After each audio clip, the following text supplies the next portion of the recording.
हजूर आपकी favourite country कौन सी है जो आपने विजिट किया? Favourite country? जी। अच्छा, आजकल के बच्चों को बड़ा पूछने का शौक है।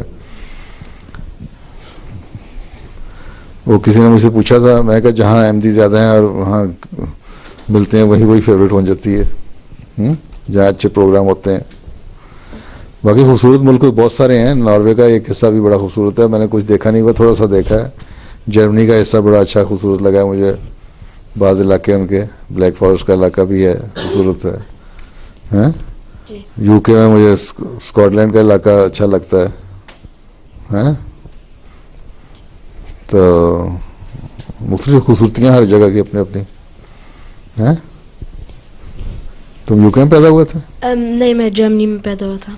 किस जगह? फ्रैंकफर्ट में। फ्रैंकफर्ट में? जी। ब्लैक फॉरेस्ट देखा? नहीं। अच्छा, तो देख के आना। जी।